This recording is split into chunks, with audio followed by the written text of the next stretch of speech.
मुख्यमंत्री नायब सिंह सैनी ने जींद में आयोजित राज्य स्तरीय श्रमिक जागरूकता एवं सम्मान समारोह में की शिरकत। पंजीकृत श्रमिकों को दी कई बड़ी सौगातें।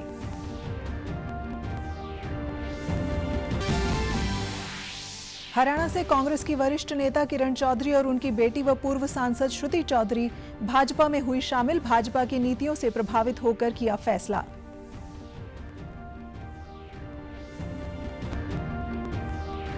अंतर्राष्ट्रीय योग दिवस से पहले आज प्रदेश के कई जिलों में पायलट रिहर्सल व योग मैराथन का किया गया आयोजन। हिसार में आयोजित होने वाले राज्य स्तरीय समारोह की तैयारियां पूरी।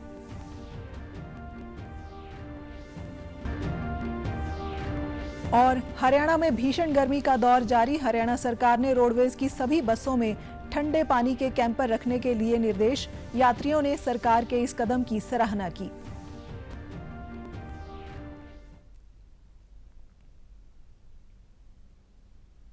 नमस्कार, मैं निधि मुंजाल। अब समाचार विस्तार से। मुख्यमंत्री नायब सिंह सैनी ने जींद में पंजीकृत श्रमिकों के लिए राज्य स्तरीय श्रमिक जागरूकता एवं सम्मान समारोह में बतौर मुख्य अतिथि शिरकत की। इस अवसर पर कैबिनेट मंत्री मूलचंद शर्मा भी उपस्थित रहे। समारोह से पहले मुख्यमंत्री ने तीर्थ यात्रा योजना के अंतर्गत जींद से अयोध्या के लिए बस को हरी झंडी दिखाकर रवाना भी किया। राज्य स्तरीय श्रमिक जागरूकता एवं सम्मान समारोह में प्रदेश भर से पंजीकृत श्रमिक बड़ी संख्या में शामिल हुए। मुख्यमंत्री ने 1,02,629 पंजीकृत श्रमिकों को विभिन्न योजनाओं की सौगात दी। कर्मकार कल्याण बोर्ड के प्रदेश के लगभग 1 लाख पंजीकृत श्रमिकों को उनकी कल्याणकारी योजनाओं का लाभ सीधे उनके खातों में जारी किया गया। मुख्यमंत्री ने कहा कि श्रमिक विभाग को पिछले वर्षों में जो गति मिलनी चाहिए थी वो नहीं मिली। उन्होंने कार्यभार संभालते ही लाभार्थियों को लाभ पहुंचाना सुनिश्चित किया। उन्होंने बताया कि आज 42,000 बहनों को सिलाई मशीनों के लिए 15 करोड़ से अधिक की राशि, 19,925 श्रमिकों को साइकिलों के लिए 9 करोड़ 95 लाख रुपए व 19,880 श्रमिकों को औजारों के लिए 15 करोड़ 90 लाख रुपए दिए गए हैं। इसके अलावा 3,000 बच्चों को वजीफों के रूप में 2 करोड़ 96 लाख रुपए की राशि वितरित की गई है। उन्होंने कहा कि प्रधानमंत्री मोदी की अध्यक्षता वाली केंद्र सरकार और प्रदेश सरकार संयुक्त रूप से कल्याणकारी योजनाओं का लाभ दे रही है और हरियाणा में सभी का समान रूप से विकास का कार्य जारी है। बेनिफिट देने के लिए ऐसे हमारे 19,925 श्रमिक भाई थे जिनको साइकिल का 5,000 रुपया मिलना था। आज मैंने ये बटन दबाया, 9 करोड़ 96 लाख रुपया उनके खाते के अंदर ट्रांसफर हो गया है।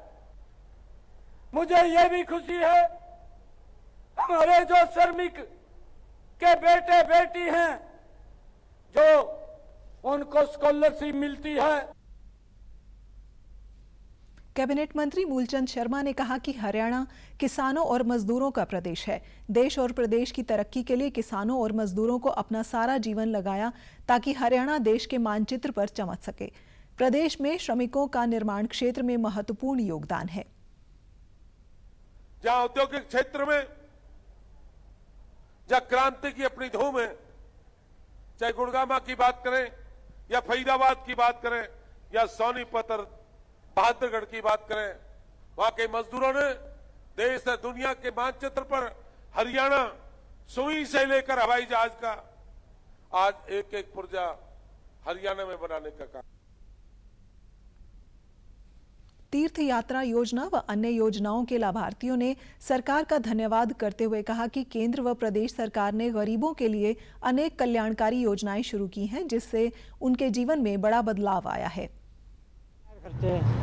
और सारी सुविधा दे रखी है, टिकट कम ये सरकार होनी चाहिए आगे। मुझे सर बहुत अच्छा फील हो रहा है सर। ये बहुत अच्छी योजना है हरियाणा सरकार की सर। बेटियों को इतना सम्मान दे रही है सर, पढ़ाई में इतना योगदान कर रही है सर, लड़कियों का इतना साथ दे रही है सर। और माता पिता का भी फर्ज बनता है सर अपने बच्चों का इतना साथ दे ताकि वो अपने फ्यूचर को बना सके सर। लड़कियों को मशीन स्कूटी मिली है और आदमियों को साइकिल मिली है। सरकार के द्वारा हमें पूरा लाभ है, इसके लिए धन्यवाद। हरियाणा में विधानसभा चुनाव से पहले कांग्रेस को बड़ा झटका लगा है। कांग्रेस की वरिष्ठ नेता और पूर्व मुख्यमंत्री चौधरी बंसीलाल की पुत्रवधू किरण चौधरी और उनकी बेटी व पूर्व सांसद श्रुति चौधरी आज भाजपा में शामिल हो गई हैं। नई दिल्ली में भाजपा कार्यालय में केंद्रीय मंत्री मनोहर लाल व मुख्यमंत्री नायब सिंह सैनी की उपस्थिति में किरण चौधरी और उनकी बेटी श्रुति चौधरी ने भाजपा का दामन थामा। इससे पहले कल किरण चौधरी और श्रुति ने कांग्रेस की प्राथमिक सदस्यता से त्यागपत्र दे दिया था। 4 बार विधायक रह चुकी किरण चौधरी ने कहा कि प्रधानमंत्री मोदी और भाजपा की नीतियों से प्रभावित होकर वे पार्टी में शामिल हो रही हैं। हरियाणा कांग्रेस की राजनीति से नाराज होकर उन्होंने ये फैसला किया है। उन्होंने कहा कि प्रधानमंत्री ने विकसित भारत का जो संकल्प लिया है उसे पूरा करने के लिए वे भाजपा की नीतियों के अनुसार मिलकर काम करेंगी। प्रधानमंत्री जी ने जो जनहित के ही नहीं देश हित के जो काम करें, उसी के कारण आज तीसरी बार जो ये अपने आप में एक इतिहास है, दिल्ली के अंदर भाजपा की सरकार बनी है। हमारे मुख्यमंत्री मेरे बड़े भाई मनोहर लाल खट्टर जी, इनके साथ बहुत काम करा है मैंने पिछले 10 साल में। विधानसभा के अंदर बहुत तल्खियां हमारे बीच में होती थी, लेकिन मैंने हमेशा देखा कि इतनी सहनशीलता, इतना जबरदस्त पकड़ अपने सभी कार्यों के ऊपर जो इनका रहा है। श्रुति चौधरी ने कहा कि उन्हें भाजपा में शामिल होकर खुशी हो रही है और वे अपने समर्थकों के साथ मिलकर प्रदेश में भाजपा को और मजबूत करने का कार्य करेंगी। कि माननीय प्रधानमंत्री जी से प्रेरित होकर जिन्होंने हमारे देश के भलाई के लिए ऐतिहासिक फैसले लिए हैं और उसके कारण पूरे विश्व में भारत का नाम और भी चमकाया है। केंद्रीय मंत्री मनोहर लाल और मुख्यमंत्री नायब सिंह सैनी ने किरण चौधरी और श्रुति चौधरी का भाजपा में शामिल होने पर स्वागत किया व कहा कि एक परिवार की तरह मिलकर सभी प्रदेश में भाजपा को मजबूत करेंगे। और किरण चौधरी जी का बहुत बहुत स्वागत और धन्यवाद करता हूं और एक विश्वास दिलाता हूं प्रदेश के मुखिया के नाते भी, पार्टी के मुखिया के नाते भी, कि किरण चौधरी जी और श्रुति चौधरी जी भारतीय जनता पार्टी एक परिवार के नाते हम मिलकर के हरियाणा को मजबूत करने के लिए काम करेंगे। क्योंकि मेरा परिचय बहन किरण जी से, श्रुति जी से तो इतना ज्यादा परिचय पहले नहीं था, लेकिन अभी हुआ। लेकिन किरण जी से परिचय उस समय से जब चौधरी बंसीलाल जी के साथ हम मिलकर के काम करते थे। इनका पार्टी की ओर से, हरियाणा की ओर से दिल से हार्दिक स्वागत करता हूं कि इन्होंने बड़े परिवार में अपने आप को शामिल किया है। भाजपा नेता सुभाष बराला व कंवरपाल गुर्जर ने कांग्रेस से बीजेपी में आई किरण चौधरी व उनकी बेटी व पूर्व सांसद श्रुति चौधरी का स्वागत किया। उन्होंने कहा कि किरण व श्रुति के भाजपा में आने से हरियाणा में उनकी पार्टी को मजबूती मिलेगी। कांग्रेस में घुटन महसूस कर रहे लोग भाजपा में आ रहे हैं। राहुल गांधी और सोनिया गांधी अपना कुनबा नहीं संभाल पा रहे। आज देश व प्रदेश में कांग्रेस से जुड़े लोग हताश व निराश हैं।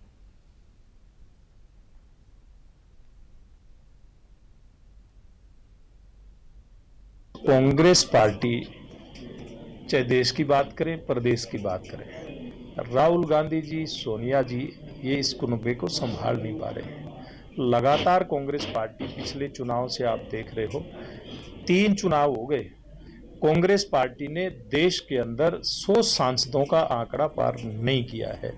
इस कारण से कांग्रेस पार्टी के लोग हताश हैं, निराश हैं पूरे देश के अंदर। और हरियाणा प्रदेश की बात करें तो हरियाणा प्रदेश में तो हम तो पहले भी एक बात कहते आए हैं कि हुड्डा साहब की जो मोनोपोली है, हुड्डा साहब का ये था कि या तो खुद मुख्यमंत्री बने और वो उम्र ज्यादा होगी तब सोच रहे कि अपने बेटे को मुख्यमंत्री बनाए। जो कार्य पद्धति है उससे जिस प्रकार से उनके लोग दुखी हैं, लोग कांग्रेस को छोड़ रहे हैं। हमारे लिए बेहद खुशी की बात है कि किरण चौधरी जैसी एक सीनियर लीडर जो कई बार विधायक रही, कई बार मंत्री रही और कांग्रेस की CLP लीडर भी रही वो।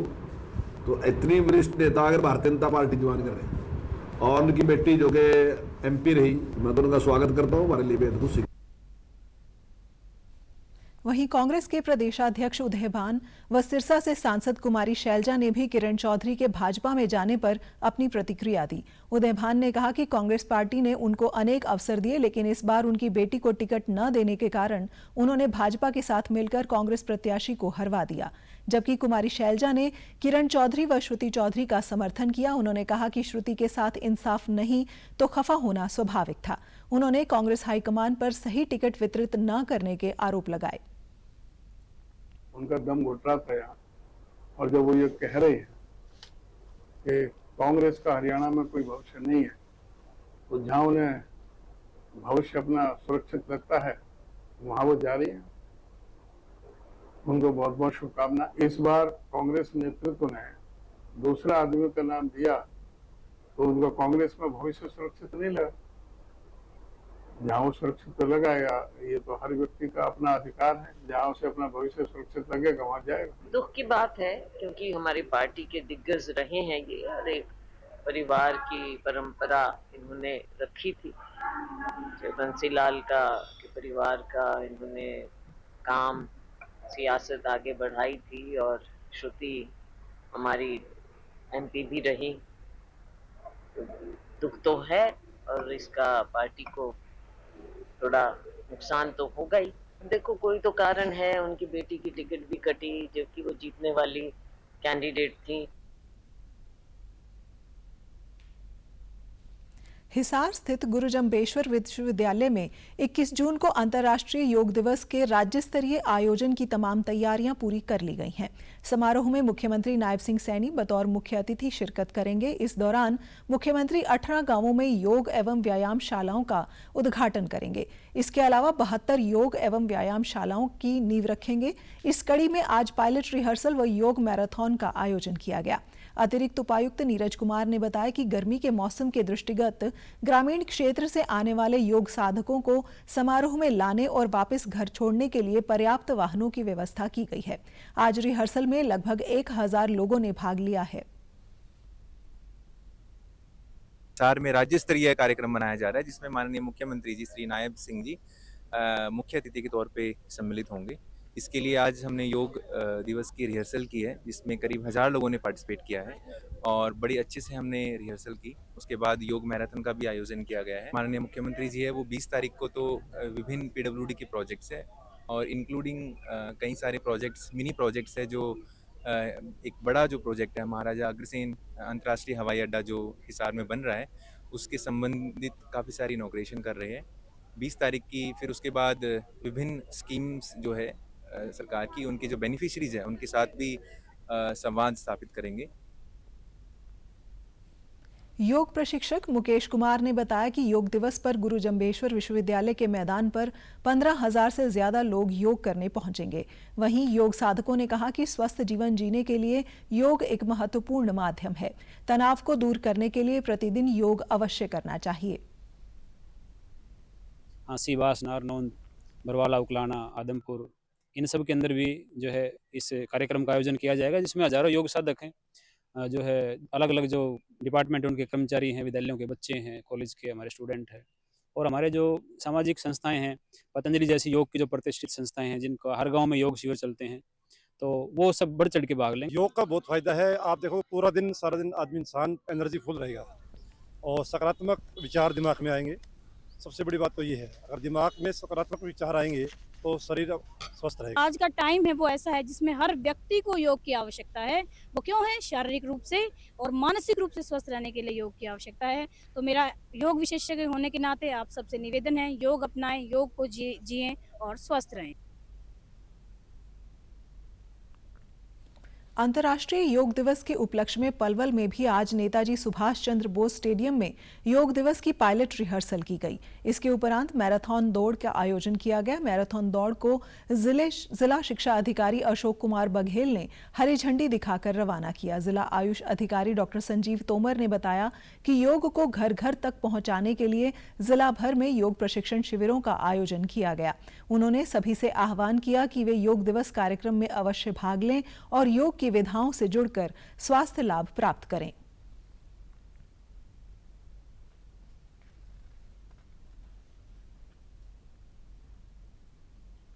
आसन सबसे पहले योग प्रोटोकॉल शुरू हुआ, उसके बाद फिर जितने आसन थे वो कराए गए, फिर प्राणायाम कराया गया, उसके बाद शांति पाठ किया गया, उसके बाद फिर समापन किया गया। उसके बाद मैराथन दौड़ की गई बच्चों के लिए। एक अच्छी संपूर्ण मैराथन दौड़ अच्छी हुई। मेन उद्देश्य योगा दिवस का है कि योगा को जन जन तक पहुंचाना, समाज के आखिरी बंदे तक योग पहुंचना चाहिए। योग मैराथन में भाग लेने वाले प्रतिभागियों ने बताया कि योग हमारी प्राचीन धरोहर है। योग करने से हम स्वस्थ रह सकते हैं, इसलिए हमें प्रतिदिन योग करना चाहिए। योगा से हमारी सभी बीमारियां दूर होती है। योगा से हमें बहुत ज़्यादा शक्ति प्राप्त होती है। हमें योगा डेली करना चाहिए। हमें योगा से बहुत ज़्यादा जानकारियां प्राप्त होती है। हमारे शरीर में जो भी कमी होती है वो उससे दूर होती है। हमें योग करना चाहिए। योग अंतर्राष्ट्रीय योग दिवस पर विश्व में सभी लोग योगा करते हैं और ये हमें प्रतिदिन सुबह शाम योगा करना चाहिए, जिससे कि हमारा शरीर भी स्वस्थ रह सके। उधर करनाल में भी अंतर्राष्ट्रीय योग दिवस के उपलक्ष्य में आज नई अनाज मंडी में फुल ड्रेस रिहर्सल के साथ योग मैराथन का आयोजन किया गया। मैराथन को नगराधीश शुभम ने झंडी दिखाकर रवाना किया। स्कूली बच्चों और आम लोगों ने मैराथन में भाग लिया और सभी को योग करने और स्वस्थ रहने का संदेश भी दिया। योग प्रशिक्षक दिनेश खोखर ने विभिन्न योग क्रियाओं से होने वाले लाभ के बारे में जानकारी दी। उन्होंने कहा कि योग ही एक ऐसा माध्यम है जिसमें बिना किसी दवा के हम अपने शरीर को स्वस्थ रख सकते हैं। उन्होंने सभी लोगों से नित्य प्रति योग करने और इसे अपने जीवन में अपनाने की बात कही।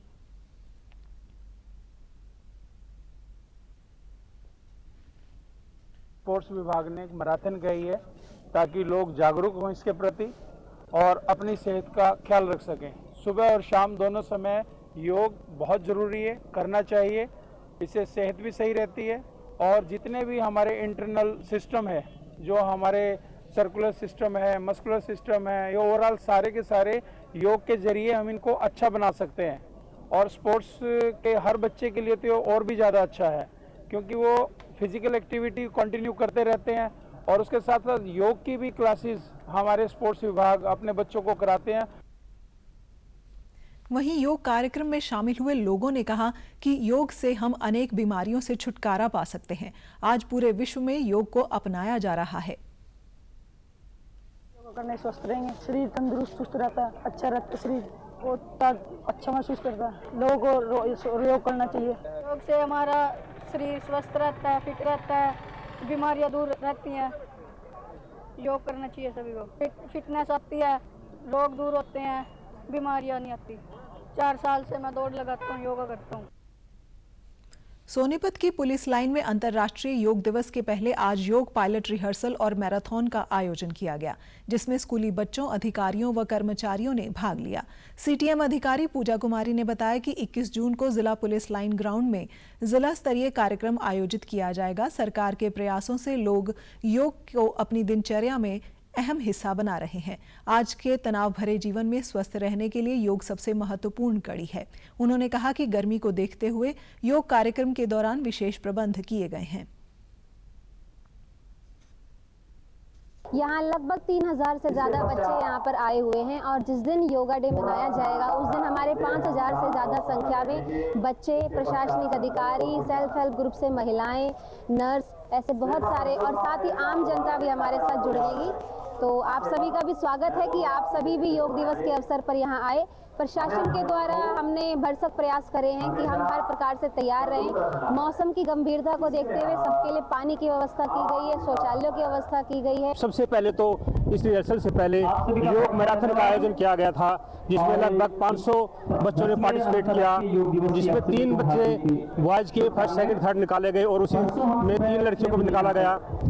उस मैराथन दौड़ में 65 वर्ष के एक बुजुर्ग हैं जो चटिया ओलिया से आए थे, उन्होंने पार्टिसिपेट किया, और दूसरे 57 साल वर्षीय थे जो जिन्होंने पार्टिसिपेट किया था।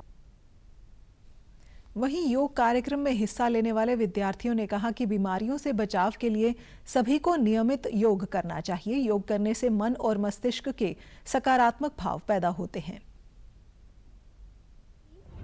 बहुत अच्छी तरह से योगा करिए। योगा सबके जीवन में बहुत महत्वपूर्ण होती है, सभी को करनी चाहिए। ज़्यादातर स्कूल के बच्चे आए थे यहाँ पर, सभी ने योगा करी, टीचर्स ने भी करी। हम यहाँ 21 तारीख के लिए प्रैक्टिस कर रहे हैं। मेरा शरीर फिट रहता है, मुझे योगा करना बहुत अच्छा लगता है। मैं हर साल इसमें पार्टिसिपेट करता हूँ।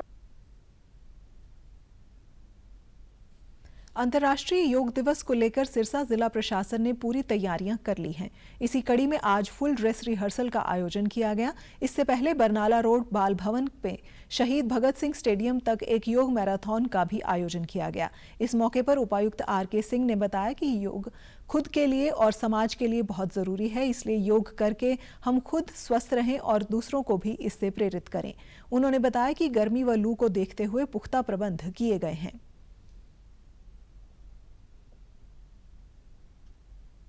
हर बार की भांति अब की बार भी एक थीम रखा गया है, योग स्वयं के लिए और समाज के लिए। स्वयं यानी कोई इंडिविजुअल होता, जब तक वो खुद हष्ट-पुष्ट नहीं होता तब तक वो समाज के अंदर अच्छा काम नहीं कर सकता। और समाज क्या है? सामाजिक रिश्तों के मकड़ जाल को समाज कहते हैं। इसलिए हम खुद स्वस्थ रहें, यौगिक बने, और योग करने के साथ साथ जो पद्धति महर्षि पतंजलि दी थी, तो दुनिया में ये बात प्रूव करें कि हम सबसे बेहतर। गर्मी में चारों तरफ पानी की व्यवस्था की गई है, सफाई का विशेष ख्याल रखा जाएगा। पायलट रिहर्सल में भाग लेने आए लोगों व बच्चों ने कहा कि योग और पढ़ाई के लिए कोई उम्र नहीं होती, इसलिए जितना आप योग करेंगे उतना ही ज्यादा स्वस्थ रहेंगे। योग संतुलित जीवन जीने की कला है। उम्र नहीं होती, पढ़ने के लिए कोई उम्र नहीं होती, खेलने के लिए कोई उम्र नहीं होती।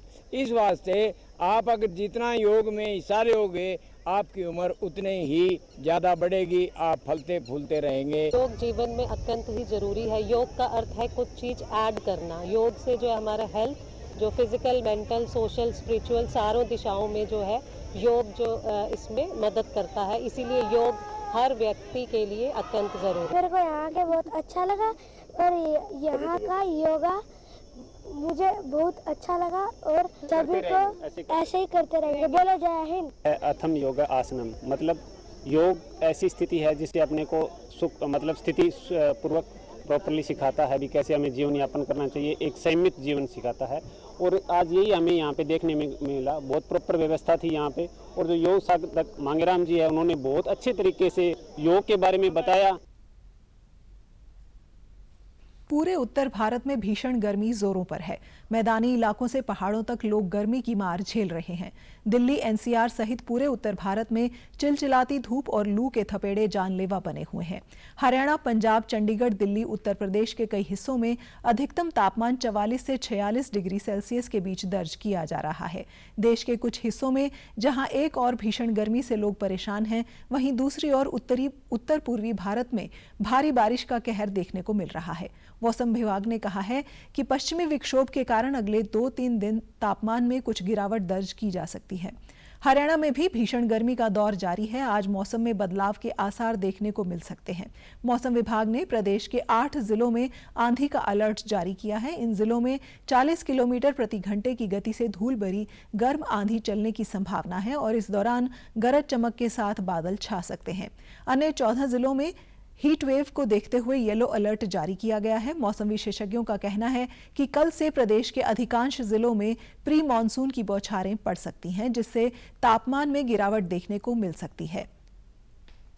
हरियाणा के परिवहन मंत्री असीम गोयल ने भीषण गर्मी को देखते हुए विभाग को रोडवेज की सभी बसों में ठंडे पानी की व्यवस्था करने के निर्देश दिए हैं। परिवहन मंत्री ने कल चंडीगढ़ में कहा कि रोडवेज की बसों में यात्रियों को सफर के दौरान पानी की समस्या न आए, इसलिए ये फैसला लिया गया है। इससे यात्रियों का सफर सुगम हो सकेगा।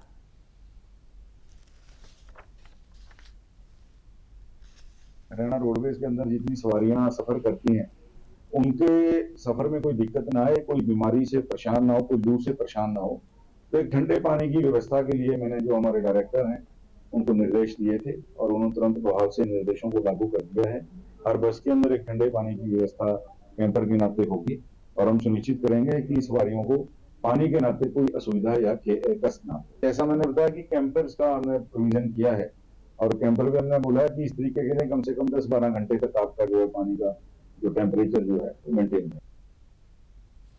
कई जिलों में आज से रोडवेज की बसों में यात्रियों को ठंडा पानी मिलना शुरू हो गया है।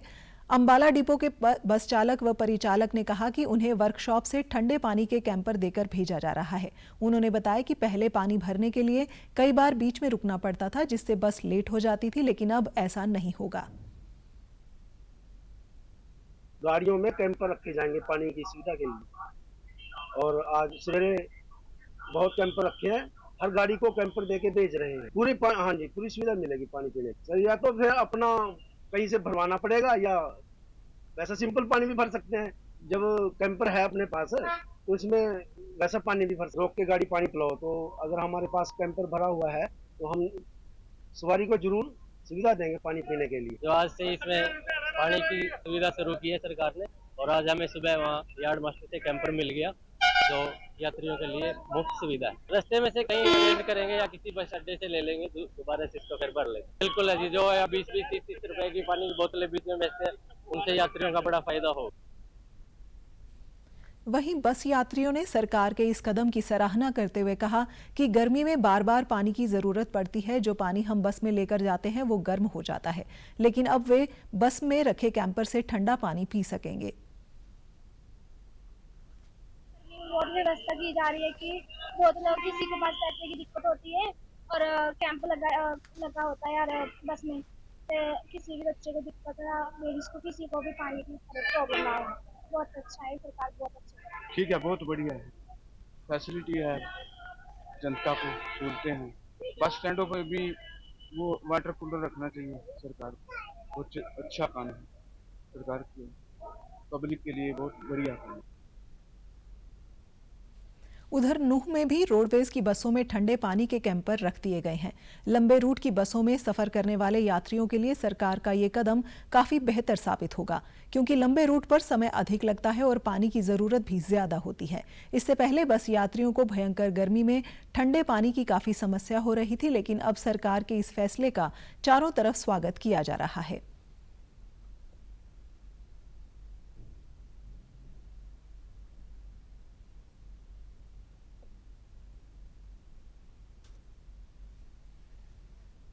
सरकार का अच्छा कदम है जी।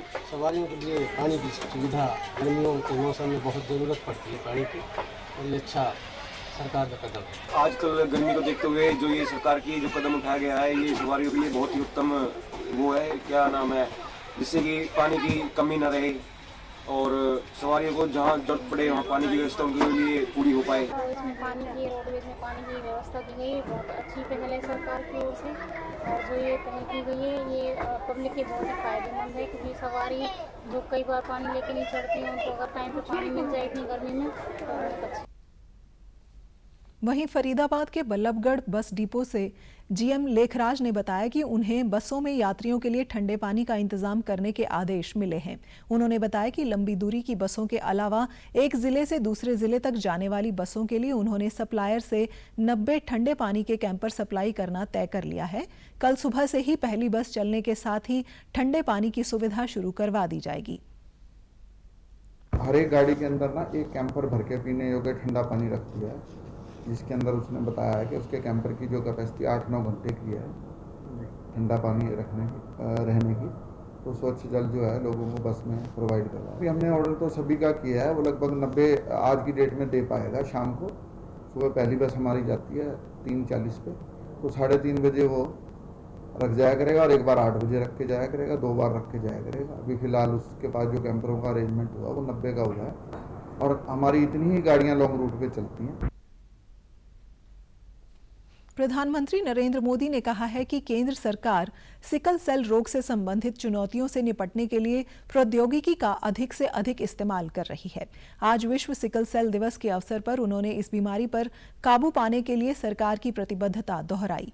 एक सोशल मीडिया पोस्ट में उन्होंने कहा कि पिछले वर्ष सरकार ने राष्ट्रीय सिकल सेल एनीमिया उन्मूलन विशेष मिशन शुरू किया था और वे इस संबंध में जागरूकता पैदा करने, व्यापक जांच, रोग का जल्द पता लगाने और उचित देखभाल सहित अनेक पहलुओं पर काम कर रही है। स्वास्थ्य मंत्री जगत प्रकाश नड्डा ने कहा कि सरकार शीघ्र निदान को बढ़ावा देने, उपचार तक पहुंच सुनिश्चित करने और रोगियों की देखभाल बढ़ाने पर ध्यान दे रही है। केंद्रीय जनजातीय कार्य मंत्री जुएल ओराम ने सिकल सेल रोग के बारे में बात करते हुए कहा कि ये रोग ज्यादातर 0 से 40 वर्ष की आयु वाले जनजातीय में बहुल इलाकों में रहने वाले लोगों में फैलता है। ये अभी 17 राज्यों में फैला है। इस बीमारी को खत्म करने के लिए केंद्र सरकार लगातार कार्यक्रम चला रही है और इसे जड़ से खत्म करने की पूरी कोशिश कर रहे हैं। ये 17 राज्यों में व्याप्त है। इसको उन्मूलन करने के लिए, इसको इराडिकेट करने के लिए भारत सरकार ने बजट का प्रावधान किया है। जनजाति कार्य मंत्रालय, भारत सरकार एवं स्वास्थ्य मंत्रालय इसको मिल के 19 जून से 3 जुलाई तक ये प्रोग्राम को चलाएंगे। आप लोगों से मेरा आग्रह है, ज़्यादा से ज़्यादा इसके बारे में जानकारी पाने के लिए कर्मशाला में, अवेयरनेस कैंपेन में आप लोग भाग लें और वहाँ जाएं। जो इसका टेस्टिंग होगा, परीक्षण होगा, उसमें भी ज़्यादा से ज़्यादा भाग लें ताकि हम आगे चल के भारतवर्ष से ये जो 7 करोड़ से ज़्यादा लोग पीड़ित हैं, इनको हम सिकल सेल से निकाल के उनका जीवन शैली में परिवर्तन लाने में सक्षम हो। आज समाचारों में बस इतना ही। नमस्कार।